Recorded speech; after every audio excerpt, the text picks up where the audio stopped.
Hello guys, magandang gabi po. Today ay pangalawang meals ko na. Dalawang beses lang kasi ako kumakain sa isang araw. So umaga, pagkagising ko ay gagawa po ako ng mainom ko. Yung 1 tablespoon of olive oil and 1 tablespoon of lemon juice. Yun lang talagang iinumin ko. At pagka 1 o'clock, magluluto na po ako para at 2 or 3 p.m. ay magla-lunch, breakfast lunch na ako. Tapos ngayon ay ito na po yung dinner ko. Ano kayong oras ngayon? Siguro 9 na, no? So, meron po tayong turmeric tea. Nilagay ko po yan ng gatas. May ice cream po tayo. Ginawa ko po ito.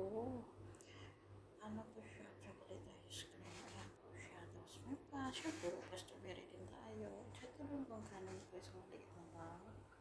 Ito po siya. Ang litang siya. O, tingnan nyo. Tsaka, ito po. Kasi namimiss ko po yung tinulong manok. Mamantika siya. Hindi ko lang ginisa. Ito siya po. Ito yung manok. Kasi namimiss ko yung sabaw. Kaya, nagluto ako. So, ito yung aking meals today. Ay, tonight pala, hindi pala today. Ito, gutom na ako. Kasi sa kakahintay ko ng gabi, naglinis ako kanina. Kaya gutom na ako ngayon. Pagkatapos nito ay, syempre magpahinga na gabi na eh. Bukas na naman tayo magtrabaho. Masarap to. So, mamaya na to kasi. Masarap yung ginawa yung ice cream. Ayan.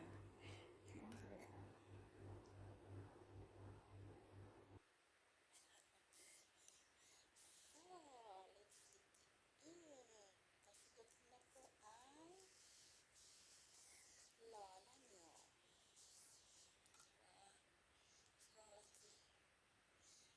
Pero mahilig lang talaga ako sa gulay. Wala na kasing gulay kaya ito na lang.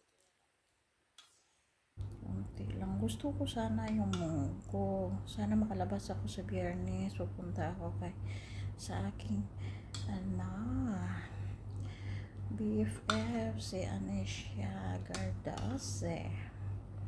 Pupunta ako sa kanya titingnan natin. Papalam ako, pupunta ako sa kanya. Tapos gusto ko kasing bumili ng alubate, kalabasa, talong, sitaw, ampalaya. Yun ang gusto ko, yung mga gulay. Ayoko ng yung puro karne, manok. Pwede isda, pero yung parang nagsasawa ako. Gusto ko lang gulay sa baw. Ito. So, let's begin guys. Bye bye guys. See you to my next video. Bye bye. Dito tayo.